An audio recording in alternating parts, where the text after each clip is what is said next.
million bucks estimate. I think the market's peaked for Degas. Ah, a Degas. Very expensive. Isn't she just perfect? It certainly is. I remember the day it was painted. This little masterpiece means a whole world to me. The truth is, it gave me a whole new understanding of art. Well, did you say you were there when it was painted? Yes, I was. Oh, that's really neat. See the date? Yeah. 1908. I was on a world lecture tour with Mom and Dad. My tutor, Helen Seymour, was in charge of me in Paris. That's what I let her think, anyway. Back home, Taft was elected president, and Jack Johnson was the first black boxing heavyweight champion. It was the beginning of a new century, and the modern age was upon us. Paris was the city of art, and Miss Seymour was determined that I should see all of it. Bye, Mom. Goodbye. Bye, Father. Bye, Junior. Take good care of Miss Seymour. Yes. I will. Have a good trip. See you later. Oh! No, don't. Hi there, Yes. Yes, thank you. Come along. Oh, good boy. Oh, candy. May I, Miss Seymour, please? No, Henry. You've only just had your breakfast. And we want to get to the Louvre before it opens. Come on. Don't touch the stuff. Thank you so much. It smells so good.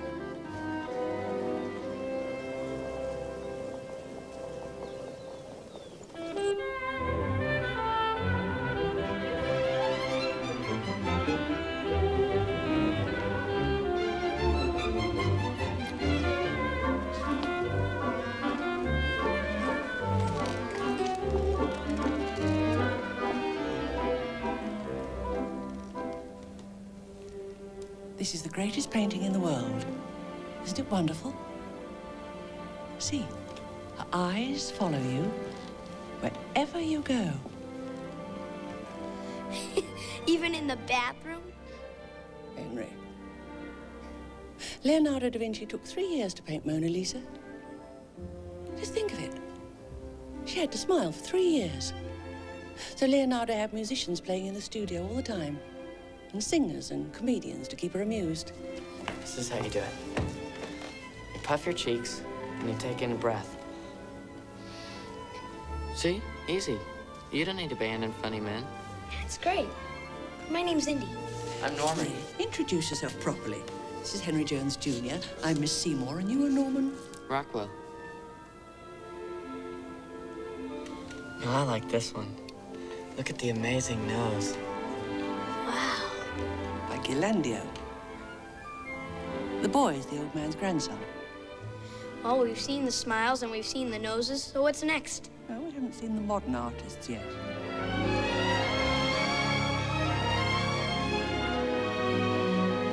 Do you see the way the table is cut off at the end? That's new. Degas, French, new. But I don't get it. It looks fuzzy. Well, it's called Impressionism, Henry. It's the art of giving a general effect without worrying too much about the detail. Impressionists claim it's the freshest way for an artist to see the world. Now, what do you think, Henry? Yes, well, I suppose looking at these canvases all day can be tiresome. I know just the cure. Behind that show, of course, you have George Lucas, who wants the American kids to understand what art is. And by the way, in order to do that, it takes a legend, a star, Picasso, when he's not a star yet. And it takes, at the same time, an American painter, very famous. So it's also Norman Rockwell. America is not on the bench. America is there. And he's studying in the Louvre. And he's trying to follow the school of painting. And so it's not just Indy that gets his lesson. You have somebody who's interested in art, but he also has to take a lesson, because the way he sees art like a schoolboy, he follows the rules.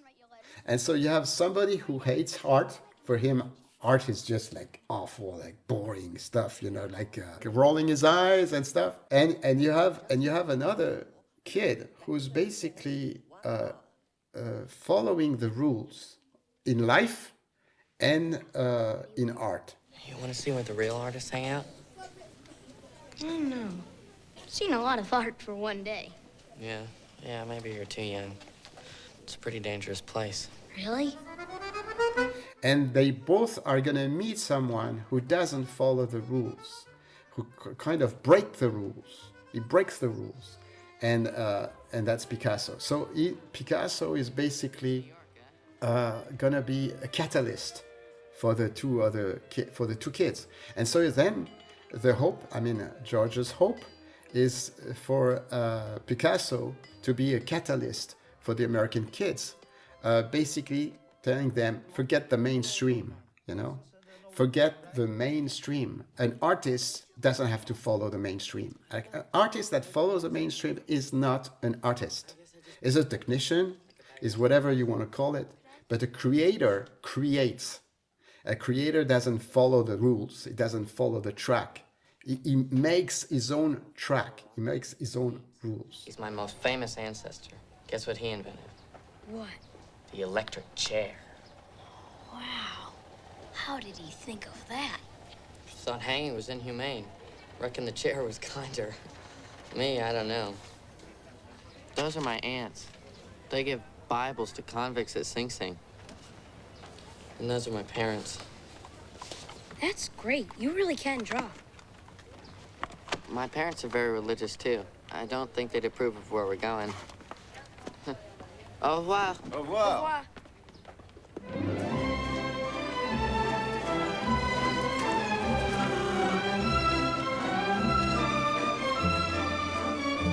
Do you want to spend some time with me, boys? No.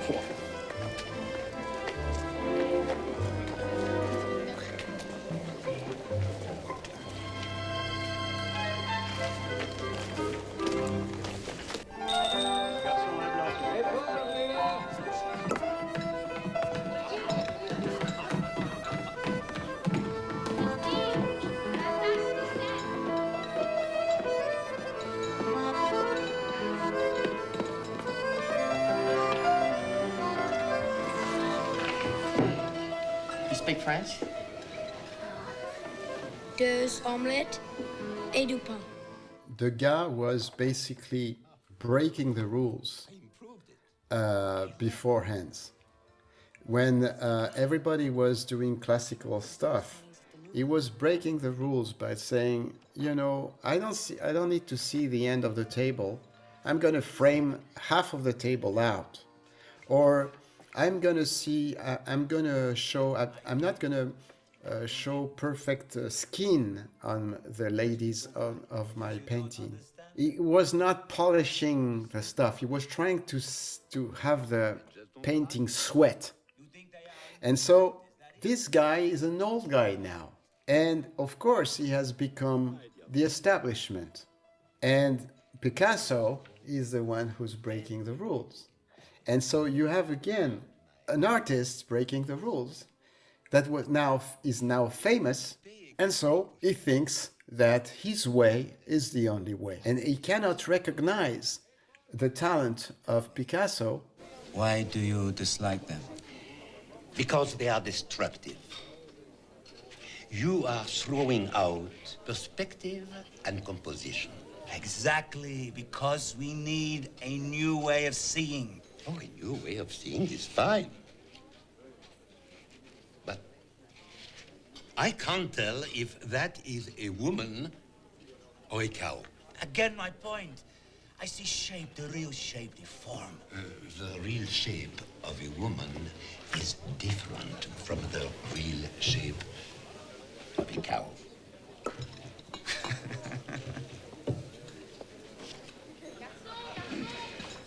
Now, my dear fellow, you asked for my opinion and I gave it to you. But I must warn you. Do you know what people are saying? That your new... I had, of course, watched different interviews, or Picasso. We have, you know, Picasso on interviews. Yeah, we have interviews, photos, and stuff. And it was Picasso on the set. The way he moves, he kind of caught that craziness of the character, but at the same time insecurity. You are not a bad painter. But the man who did this couldn't do what I do.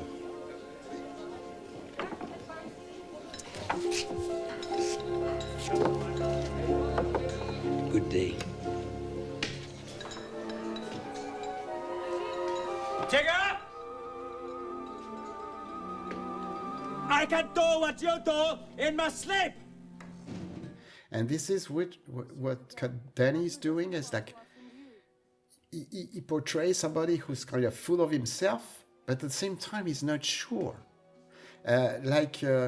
When the guy doesn't like the painting, he doubts. You know, he has you see in his eyes that he's not sure. All the actors cannot do that. They can go for the track where it's just like crazy. Okay, Picasso is crazy. So you have one note. For the 45 minutes, you have the same note.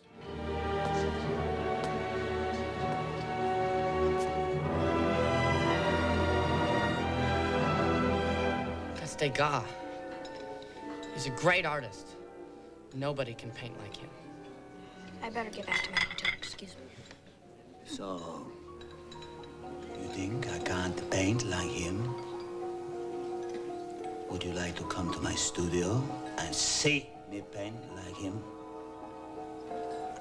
Can I finish my honor? Forget it! We're talking about art. What's your name, little man? Jones. What's yours? I am Picasso.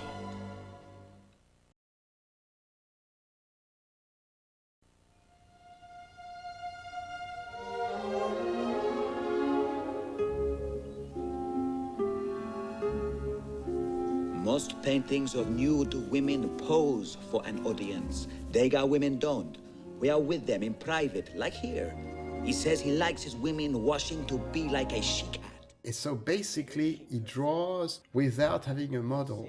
So he is getting closer to Degas because the model is not even here. He has in mind the Degas paintings that he has seen, and of course, Picasso knew every other painter. I mean, he was curious of everything. So he knows exactly how he paints. And so when he does it from memory, it's even closer to a Degas. The trick. It's as if we're scrubbing her bag for her. Rest.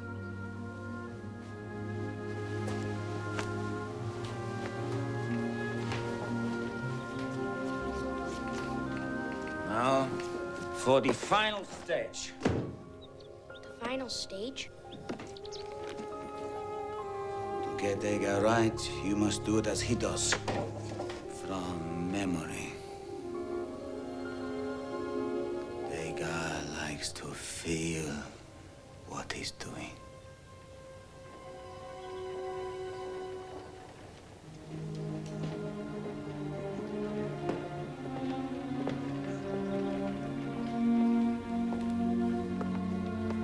You didn't like his painting? No, I like it very much. I'd just rather see him paint like himself and not like Degas. In that case, follow me.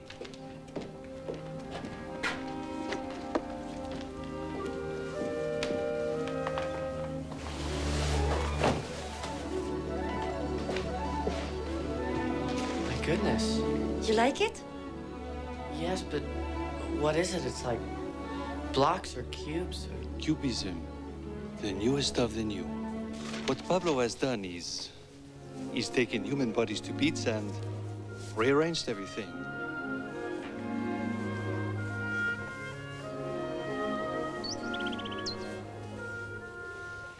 What's he doing here? Those are mine. And a lot of people can't tell the difference. Do you mind that? It's the paintings that matter. You see, a cubist landscape shows how the earth is made of solid shapes at different distances from the... It's my goal as a director was all along to illustrate Picasso's line when he says, I try to give spirit a form. I mean, that's what I try to do. With my own film, I try to give spirit a form. You know, to talk about the importance of breaking the rules, for example, an artist shouldn't follow the pre-existing track. That's what I said before. He should stay away from the mainstream. Degas broke the rules before becoming the establishment. And now he falls into the trap of thinking that there is no other way than his way. He doesn't realize that Picasso is just doing exactly what he did before.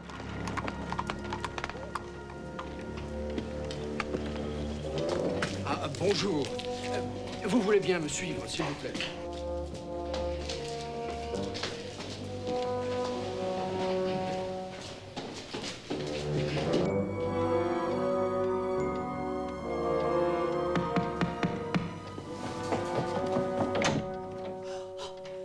Thank goodness.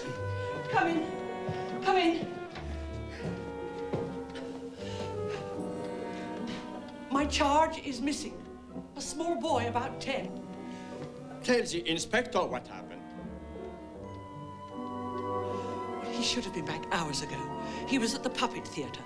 I called, but they're closed. We must begin a search. Do you speak English? Madame, I speak perfect English. We will do everything possible to find... I had looked at photos and illustrations from les années folles, Paris, Montmartre, the cabaret, and all that stuff.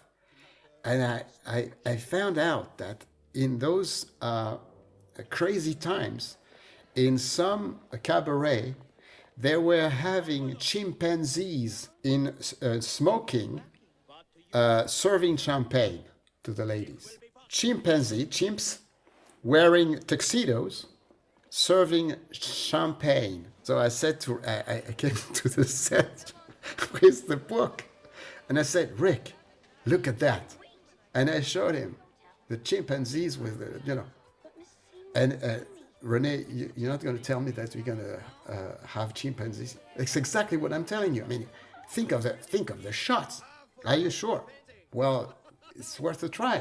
He called me back and said, Rene, I found a trainer. He has the chimps, so he's going to train them because, of course, you know, they have to learn. We have like 15 days, and during those 15 days, they're going to train them. So see, at the same time, nothing is impossible with Rick. So you have to think of the bonus that you have when you are a director on their show. If you have that guy, or if you don't have that guy, it's not the same show. The scene where there is the fight in the cabaret. They're fighting and the plane and the pimp one and pimp two, they ask for this is my girl, where are you two? You stole my girl. So that scene was not supposed to be that. That scene was supposed to take place in the same place with the ladies that are at the tables and stuff. And you used to have like two chimpanzees serving champagne to the ladies. So the day comes, and so for this I asked 2 other cameras, okay, because I wanted to be sure, you know, I could have the shots. So my 4 cameras are there, and we're gonna shoot first the chimps. So we light the scene. It's a small opera in Prague. It's a wonderful small opera, like a small Garnier. It's magnifique. It's magnificent. So everything is set. The ladies, beautiful. The camera, the dolly, everything is ready. And then we bring the chimps with the trainer. And so we put the chimps on the tables because they were supposed to, you know, serve on the tables. And they had been trained like that. And then, before I can say roll camera, the chimps pull the tablecloth. And so you have all the drinks, the bottles, everything that goes to the roof. And suddenly they it's like Tarzan, you know, they just tear their tuxedos. And they poop on the table, on the ladies, and everybody was like frozen. And then I turned to the guys and said, "You actually shot this, right?" It took us 2 hours to actually clean the mess. And so when the mess was cleaned, Rick came to me and said, "Rene, you know what? The most incredible thing I've ever seen, but it's not on tape."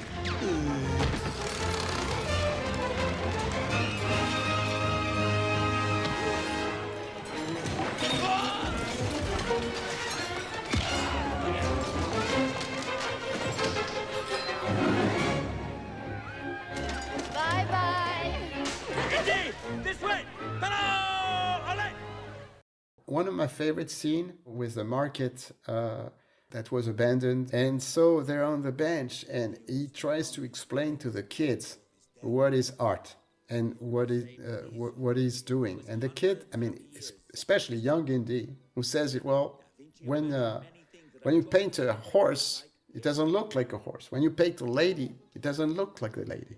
What he's looking for is not to be a photographer. For example, when he says, "I try to give spirit a form." I try to give spirit a form. That means he's not copying the person who's in front of. He's going to interpret it. He's like trying to say, okay, this person is like that. And just after that, he pulls out the handlebar.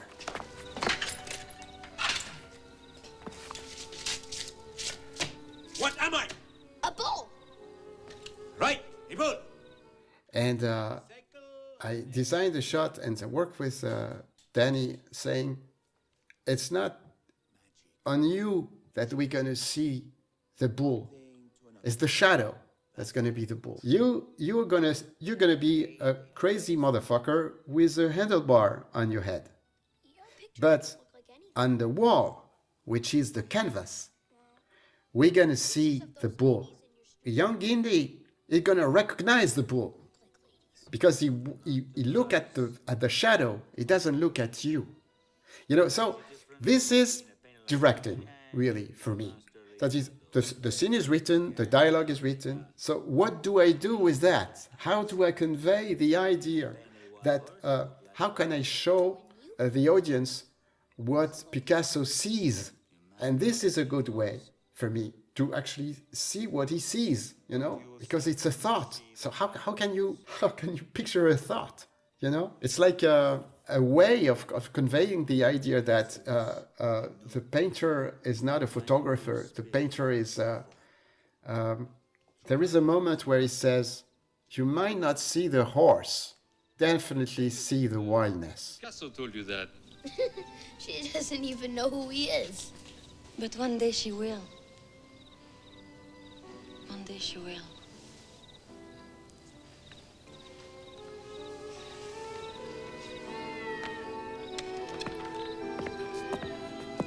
Come to the party tomorrow night. Don't forget. 9 o'clock. 9 o'clock. 9 o'clock.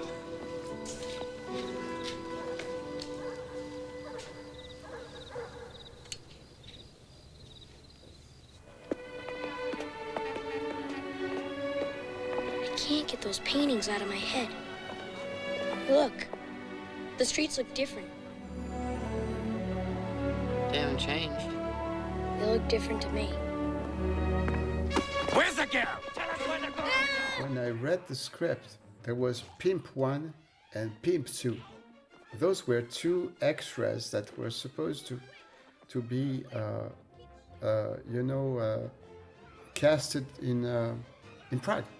So we did some casting, and I was not happy with the result. And I went to Rick and I said, Rick, those guys, there is Pimp 1 and Pimp 2, but they're very important in the show if we want to continue to convey the idea of the crazy night for young Indy. For me, they are closer to Dickens characters, Charles Dickens characters. You know, it's you know, you find those type of characters in David Copperfield, for example. They are like incarnation of what could go bad, bad influences for a kid. Be quiet. Quiet. This way.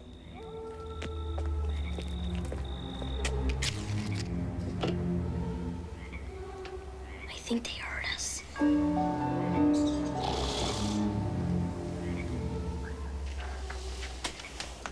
It's only the night watchman. He's completely drunk.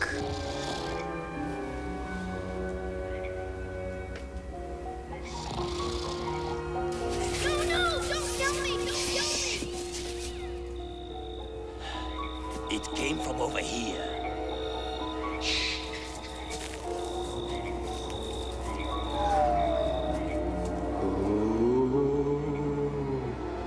For God's sake, what is it now?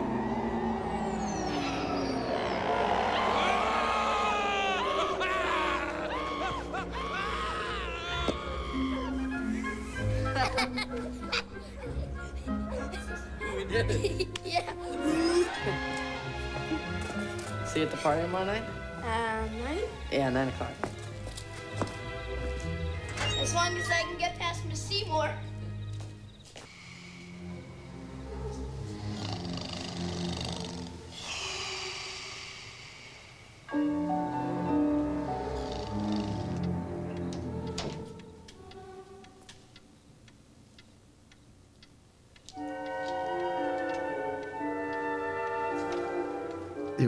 It was really, really enjoyable to work with. It was fantastic. He was very mischievous, like the character. You know, you had that. It was extremely professional.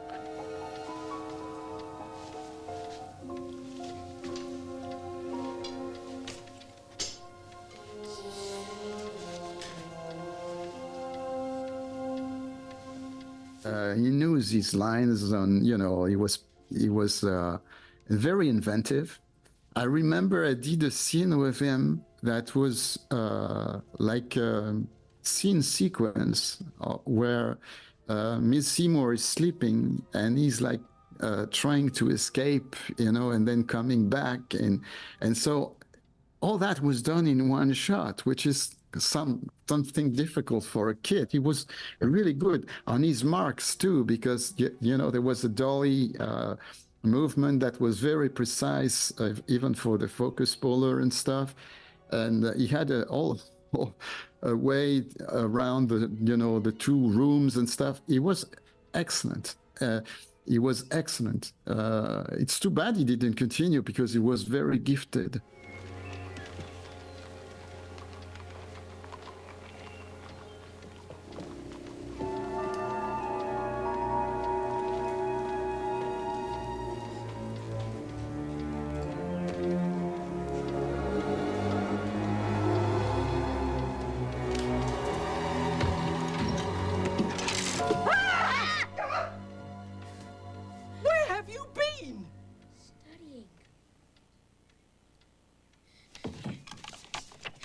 Paper.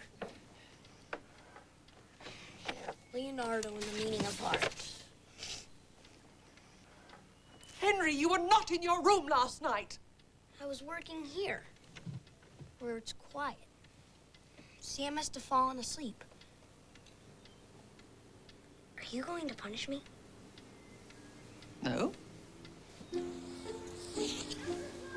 This looks like punishment. This isn't punishment. No, it isn't. You will not leave this room until you finish Les Miserables.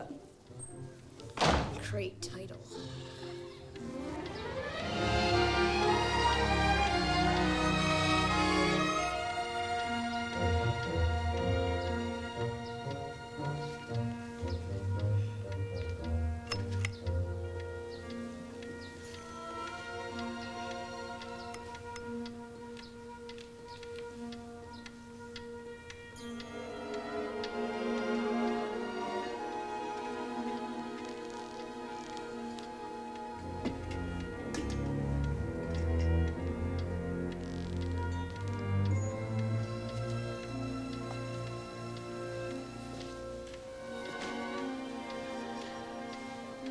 9 o'clock, you'll see yourself to bed.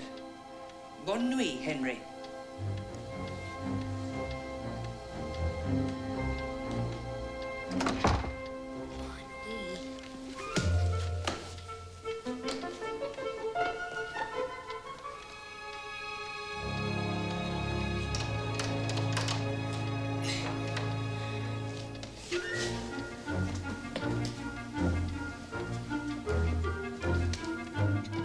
Most of the episode was shot in Prague.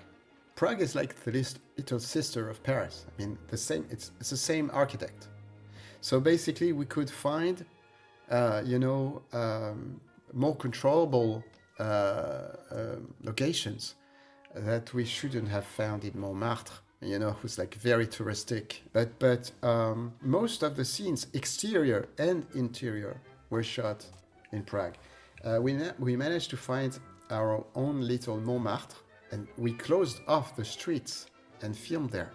Because, we actually need to control, I needed completely control of an entire street, because the camera needed to, it was supposed to happen in 1908. So I had to control, everything, and I chose a street that is not straight. The shots in which you see the sights of Paris were actually filmed by a second unit. And in fact, Rick was usually the one who shot them. He knew exactly what we needed, We even discussed it before. But for the directors, it was very reassuring to know that after we had moved on, Rick would still be there to complete, what needed to be complete. And of course, we needed some views of Paris. It's impossible to do otherwise. So we needed the Eiffel Tower, we needed Notre Dame, But very few was actually done in Paris.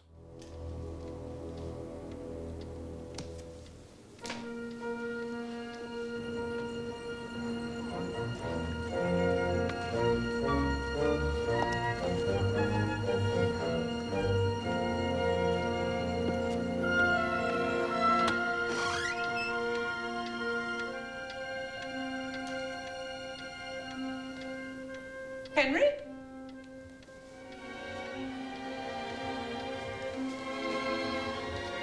Henry?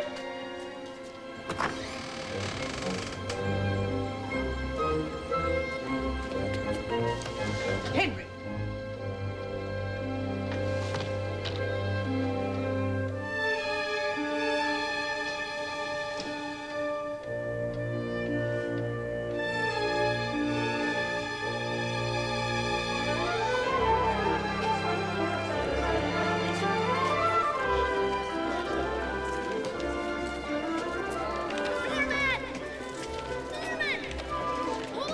Come on. Hold on, Norman! What kept you? The world's gone crazy, Norman.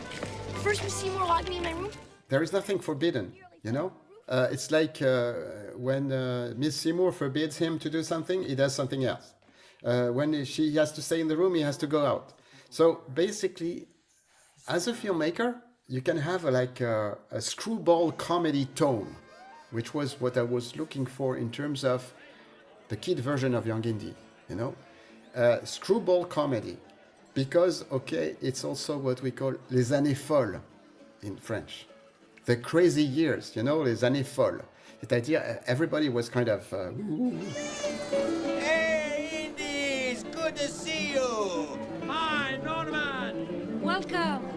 I'll introduce you to the other Americans. If you bring a kid into that atmosphere, then, the only way to treat it is screwball comedy, which is a genre, a specific genre. It's not comedy, it's screwball comedy. Basically, two parts for me in the show. One is to follow Young Indy, the version of Corey, very mischievous, so as to have to be as mischievous as he is very inventive. The kid is fantastic to work with. And Norman Rockwell, played by Lucas Sass. And I liked so much working with him that I hired him again when he was 18. But there is a second aspect, and it has to do with Picasso.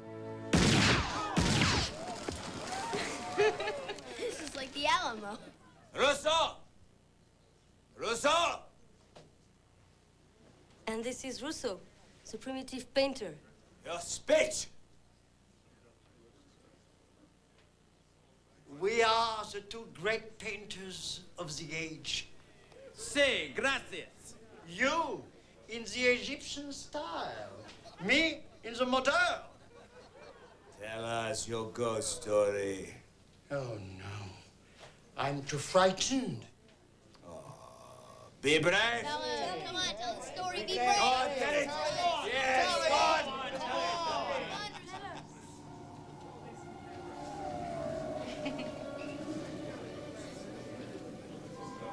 The ghost walks the catacombs. He presides over the dead of Paris. He is the supreme phantom and satanic messenger.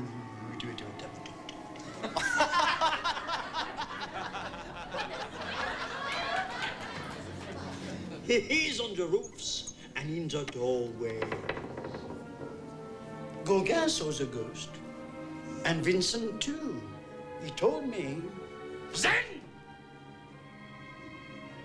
when all Paris slept, the ghost arrives. Ah! Miss Seymour! Henry! The tutor. Would you please put that thing down?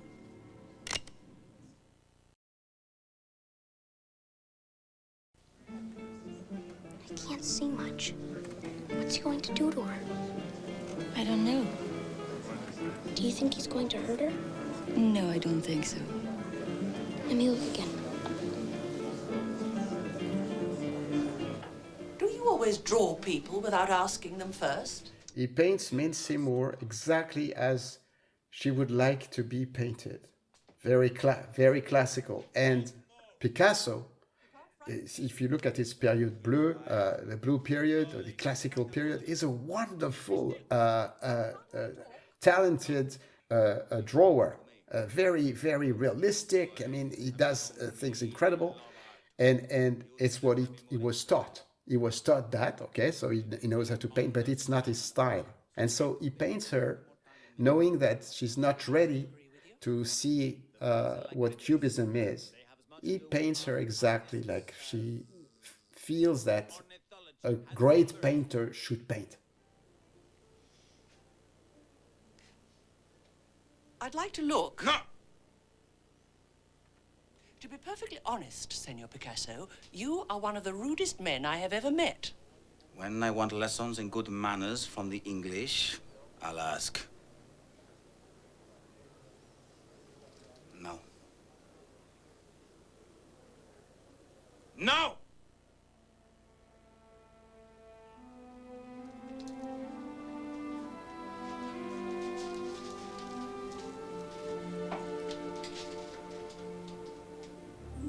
Good Lord. It is not a religious drawing. No, I know, but you really can draw. Better than anyone alive. Don't boast. Why not? It's true. It's absolutely beautiful. And then when she likes it, oh, it's absolutely beautiful. He pulls the drawing, and then you have an effect on the screen where you go from one to the next, without any cut, like a flip book, you know. He pulls down the classical version, and there is the Cubist version under, and so you have the transformation in the shot. So you know, my job was to do that, to go from one to the next, like to go from what Picasso was told and what Picasso is in one shot without cuts. Sorry, bad habit of an art dealer. Not at all. A few hundred francs. I'll give you 1,000. 1,000? So much? It is a very good work, but there's no sign. I would feel very bad taking so much for the work which is no sign. Then I'll get Degas to sign it. Wonderful is the deal, but only if you allow me the privilege of being there when it is signed.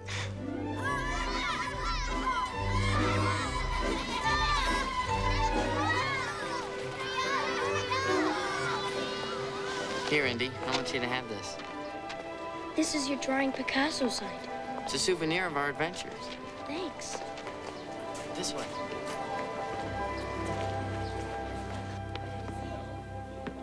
I've got him, the old fool. The old bull taken down by the dashing, talented young matador. I don't like this. You're being cruel. I'm being brilliant. Haha, here he comes. Ah, Maestro. Thought I'd find you here. I just bought one of your masterpieces. I must have been tired. Tired? I must say, in my humble opinion, that I think it's one of your most brilliant works. Yes. Yes, it's quite remarkable, isn't it? Quite so. But alas, you have neglected to sign it, Maestro. Oh. Well, I can remedy that.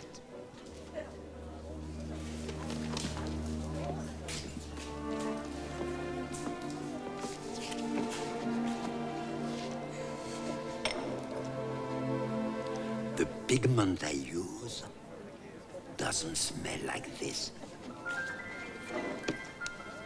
But of course, he's not going to use the same painting, the same pigment.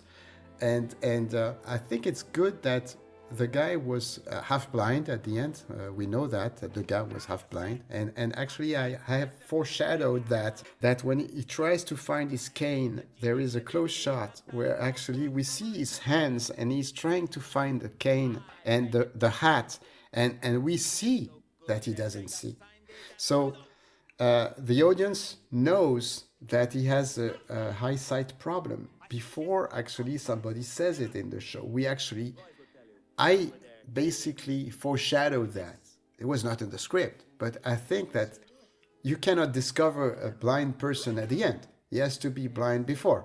There was that shot at that moment where we could see actually that Degas had this problem. But when he actually sees that this youngster is able to paint like him, even if he doesn't use the same pigment, it's a way of giving him a medal in a way, you know, to sign.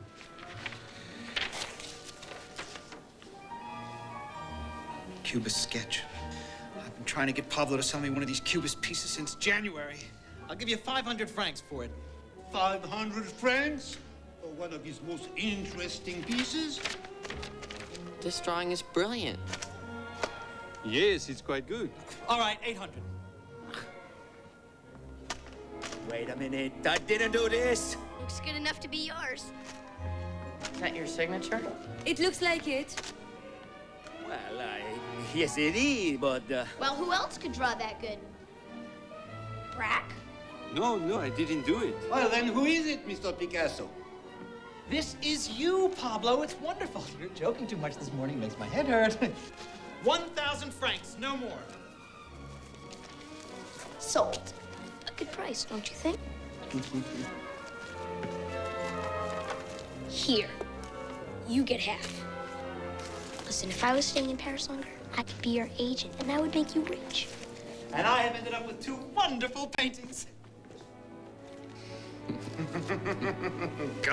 I'm not sure if Picasso ever knew, but Degas was almost blind at the time. But Degas was a sly old fox, and I think he knew what was going on. So in the end, the joke was on Picasso. Number 16, the woman at her toilet by Degas. I have several bids. 3 million. 3 million 6, 3 million 8, 3 million 9, $4 million. Do I hear any more? It's with you, madam, at $4 million. At $4 million. Sold Mr. Yamaguchi at $4 million. Goodbye. Hope so. One fine day, we'll be rich enough to afford a Picasso. Lot number 17, a highly important work by Le Douanier Rousseau. Next, on the Young Indiana Jones Chronicles. Are you sure you want to take this journey? He's been watching my mom. Why would he do that? Be quiet. I don't feel so good. You don't feel so good? Our luggage, everything is gone. Somebody help me! Am I gonna die and go to heaven? He's gonna put those needles into my son. He's gonna hurt me. Typhoid.